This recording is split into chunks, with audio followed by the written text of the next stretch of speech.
Welcome back for another video. I'm very honoured today to welcome a special guest to the channel. Today's guest, perhaps not a name you've come across before, but in the Premier Fantasy Tools leaderboard, he is number 6 in the all-time leaderboards. You can count on one hand, in fact, the number of managers that have double-digit top 10k finishes, which today's guest does. In fact, he got those 10 top 10k finishes in his last 13 seasons. So welcome to the channel, Dan Bennett. And he's here to share his team today. And at the very end, she's going to share some top tips that he's prepared as well. So welcome, Dan Bennett. How you doing, mate? Thanks, Oscar. Yeah, I'm very good, thanks. I've enjoyed the summer break, but I'm raring to go again. And, yeah, thanks for asking me on. Yeah, it's a pleasure. Are you back into full swing now, or are you still kind of sitting through the pre-season, waiting for things to get going again? No, I'm really into it now. I didn't jump in straight away, but yeah, I'm tinkering each day now. Yeah, that's it. Yeah, likewise. Well, yeah, thanks for coming on. And of course, thanks for sharing your team as well. I have to say, when you first sent me your team, my initial thoughts were it looks quite template, but on further inspection, I think there's a few areas where you've actually differentiated here. So do you want to talk about perhaps some of your picks here in this team? Perhaps starting in goal even. Raya's an interesting one. What's the thinking there? Yeah, Raya and Brentford did well last season. I think he averaged 4 points per game, which was only bettered by the top 3 keepers. And I don't mind their upcoming fixtures for the first 6 to 8 until I play the first wildcard.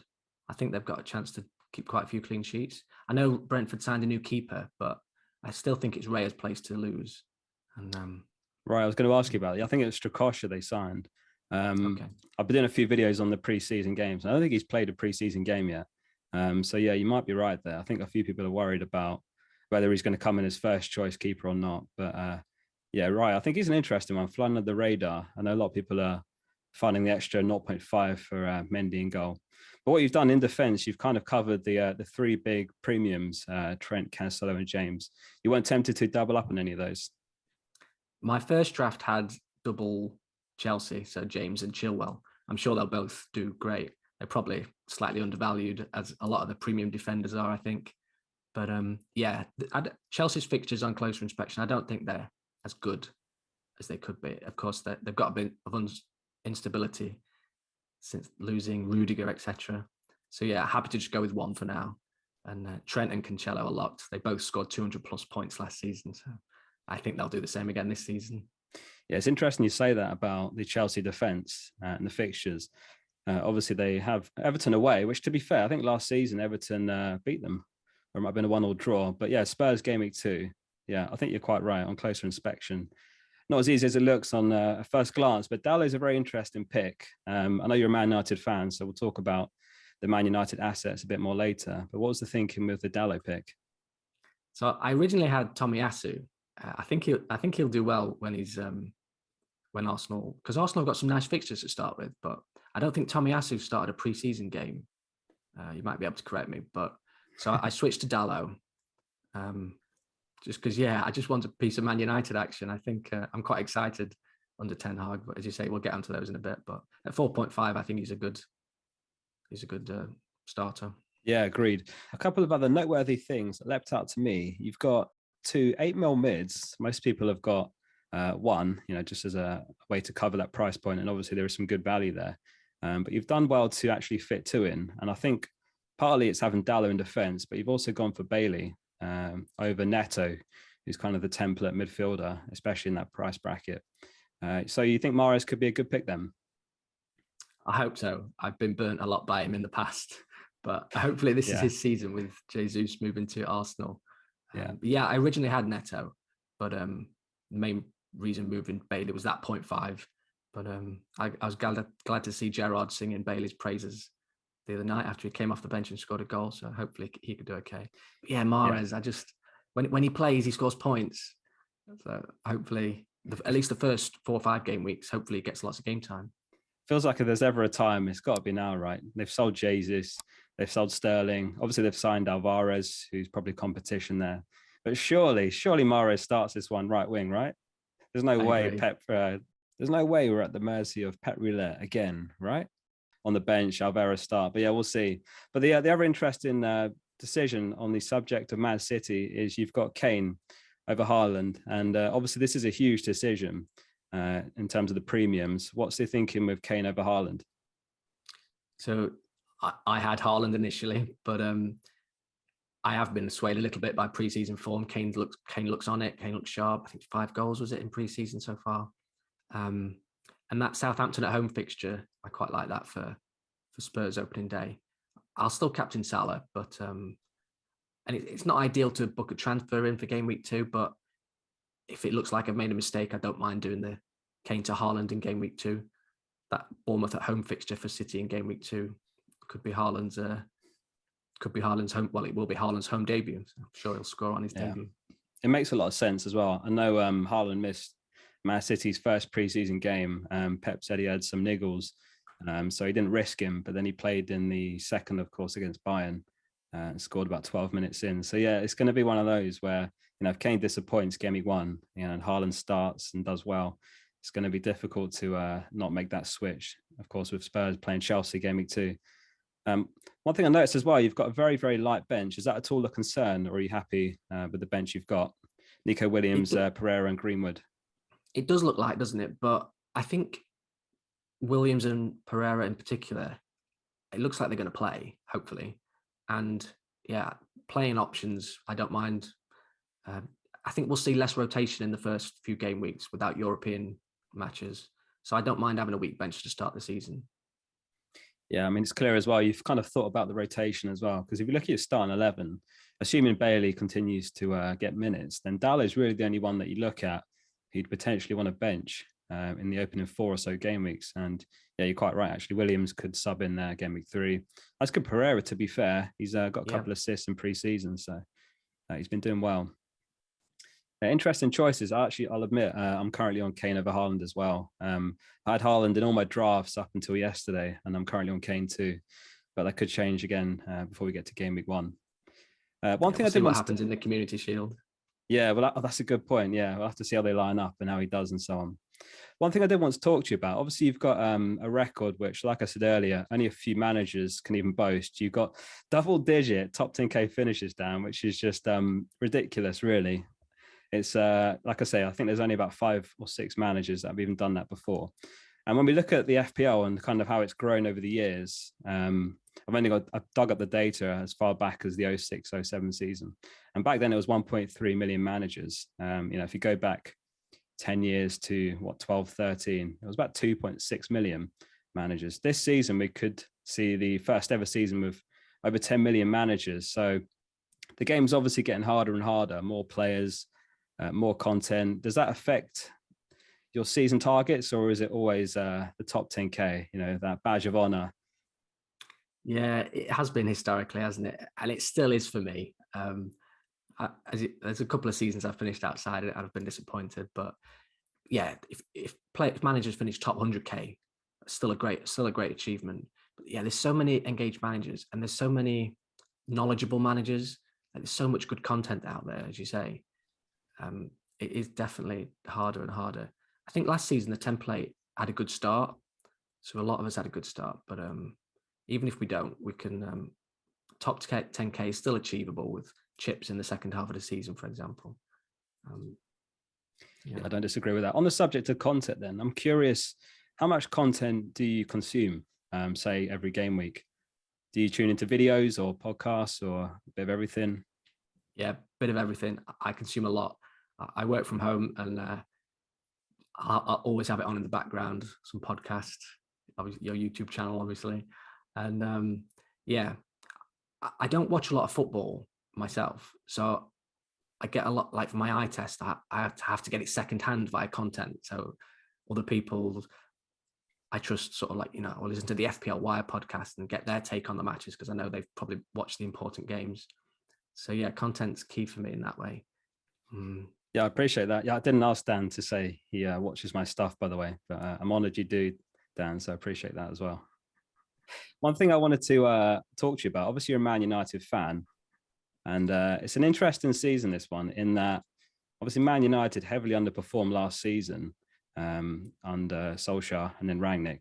And of course, we've got Ten Hag in now, and a lot of their assets I've seen a price cut off the back of a poor season. What are your opinions on the Man United assets this season? Yeah, I'm trying to not get too excited yet, but yeah, at the price points, they could prove incredible value. I think, as FPL General said on the last, when he was on your previous video. I think for Martial, we've got to see what happens with Ronaldo. I think there was some crunch talks earlier today, so we'll see if he stays. But if he doesn't, then Martial up front could be excellent. I'm not going to start with him just because we've got quite a few forward options with Kane, Haaland, Jesus. So I just can't find a spot for Martial at the minute. But yeah, Rashford at 6.5. Just hope he creates some form from a few seasons ago. I hope Ten Hag can get it out of him, but it's yet to be seen. That's one thing. Just looking back at your draft, that's one thing I quite liked about the fact that you've managed to squeeze in 2 8 mil mids. Because if either of those get off to a bad start, say Pep does bench Mahrez game week 2 or something, you've had enough of that. And perhaps Man United start well against Brighton. And you've got that flexibility to move to any of Sancho or Rashford. But yeah, I agree. I think there's going to be a lot of value there. And Martial perhaps too, depending on the Ronaldo situation. Definitely one on the watch list. Yeah, I guess we also need to see if Frankie de Jong comes in, Anthony from Ajax maybe. We'll see just how much Ten Hag is backed. Yeah, we'll have to see. And in terms of your wildcard, have you got anything penciled in, or are you kind of playing it by ear as the opening game weeks go on? I know some people are looking at the international break, which falls quite nicely between obviously game week 1 and when we get reset and for the World Cup. Have you got anything in mind, or are you just playing it flexible? Yeah, I'll be flexible, but yeah, that international break, I think it's between game week 8 and at game week 9. Yeah, it looks a prime opportunity if nothing comes up before then. But yeah, I don't mind going early. I usually go early with the first wild card. So sometimes some people say it's a long time to go until the next wild card, but as you say, we've got the unlimited transfers after the World Cup. But also, with good planning, we should be able to manage without a wild card for quite a few weeks anyway. So yeah, I'm not afraid to go early, catch a lot of price rises as well. Yeah, it feels like there might be an opportunity there. We'll have to see how our teams are looking, because you don't want to do it just for the sake of it if we do get to the international break and our squads are in good health. But yeah, it feels like there is an opportunity this season, one that we'll never probably get again unless we have another Winter World Cup somewhere, to play a bit more aggressive. Maybe not in the opening weeks. It looks like, looking at your team, you're kind of planning to play or to ride the template. Would you say that's fair? And then maybe make a play later on if there's an opportunity? Yeah, for sure. We'll come on to it in a minute, but yeah, I like to trust the template. A lot of people have picked up these template players for a reason. I'm sure they'll do well.